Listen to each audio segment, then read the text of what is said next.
ঘরের মাঠে ফিরেছেন দিলীপ ঘোষ। লোকসভা ভোটে হোম অ্যাওয়ে ম্যাচ খেলতে গিয়ে একেবারে ভরাডুবি হয়েছিল, আর এই নিয়ে পরে তীব্র অসন্তোষ প্রকাশ করেছিলেন ঘোষবাবু।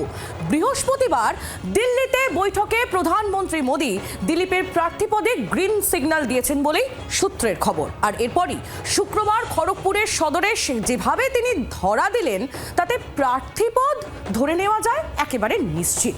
অপেক্ষা শুধু আনুষ্ঠানিক ঘোষণার। দেওয়ালে ছবি আঁকছেন দিলীপ, পরম আবেগে বুলিয়ে চলেছেন তুলিতে মাখানো রং। প্রত্যাবর্তন। লোকসভা নির্বাচনে ঘরের মাঠ থেকে দূরে চলে যেতে হয়েছিল প্রার্থী হতে, কিন্তু হারের পর তার অসন্তোষ প্রকাশে কসুর রাখেননি দিলীপ। আমার নিজের জায়গা খড়গপুর, তো যদি লড়তে ওখানেই লড়বো। পার্টির লোকসভা আমাকে বললো যাও বর্ধমান, তো আমি বর্ধমানে গেলাম। তো লাভ ক্ষতি কী হয়েছিল সবাই জানে।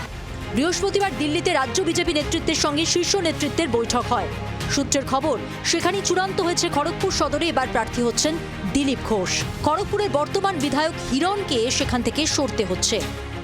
বঙ্গ রাজনীতির অলিন্দে তিনি সবসময় একটি চর্চার নাম। তাকে ঘিরে হাজারো তর্ক, হাজারো বিতর্ক, হাজারো উত্থান, হাজারো পতনের কাহিনী। তাকে ঘিরে একবার এক এক রকমের সমীকরণের কথাও সামনে এসেছে, কিন্তু দিলীপ ঘোষ স্বমহিমায় থেকেছেন। খড়গপুর সদরের সম্ভাব্য বিজেপি প্রার্থী হিসেবে তার নাম যে 1 নম্বরে আছে তা বৃহস্পতিবার সন্ধ্যেতেই জানতে পারেন দিলীপ। শুক্রবার সকাল থেকে দিলীপ ঘোষ নেমে পড়েন প্রচারে। চা চক্র থেকে মানুষের মধ্যে গিয়ে প্রচার সবই করেন তিনি। তাকে নিয়ে দলের মধ্যে যাবতীয় বিতর্ক যে অতীত, তা এদিন যেন বুঝিয়ে দেন দিলীপ ঘোষ। বিয়ে থেকে শুরু করে দীঘায় জগন্নাথ মন্দিরে গিয়ে মুখ্যমন্ত্রীর সঙ্গে সস্ত্রীক সাক্ষাতে কম বিতর্ক হয়নি। দিলীপ জানিয়েছিলেন 2021-এ যারা বিজেপিতে এসেছে তাদের কাছে দলের নীতি আদর্শ শুনতে রাজি নন। কালকে উনি এক্সপোজ হয়েছেন। আমাদের সিনিয়র নেতৃত্বকে আমি বহুদিন বলেছিলাম যে এই লোকের উপরে আপনারা বিশ্বাস করছেন যে লোকটা সরাসরি মমতা ব্যানার্জির সঙ্গে যোগাযোগ রেখে ইনি চলেন। তৃণমূলে যাওয়ার উনি চলে গেলে দলটা বাঁচবে। দিলীপ ঘোষ চলে গেলে পশ্চিমবাংলা 26-এ সরকার আসতে কোনো বাধা থাকবে না। যারা 4টে বিয়ে করে, 14টা গার্লফ্রেন্ড রাখে, রাত্রের জীবন একরকম, দিনের জীবন একরকম, তারা দিলীপ ঘোষকে ত্যাগী ভোগী বলছে। আহাম্মক। যারা 21 সালে এসছে, 20 সালে বিজেপিতে এসছে না, তারা বিজেপি বুঝতে পারবে না। কেউ কেউ RSS দেখাচ্ছে, কেউ কেউ হিন্দুত্ব বোঝাচ্ছে।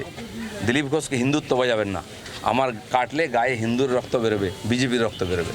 যদিও এখনই নিজেকে প্রার্থী হিসেবে ঘোষণা করতে রাজি নন দিলীপ, দলের ঘোষণার জন্য অপেক্ষা করছেন।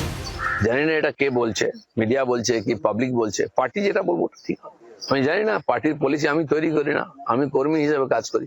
দিলীপ ঘোষকে আবারও খড়গপুর সদর থেকে প্রার্থী করা অবশ্যই একটা টুইস্ট, কারণ এই খড়গপুর সদরে দীর্ঘদিন ধরে একেবারে মাটি কামড়ে সংগঠন করেছেন দিলীপ ঘোষ।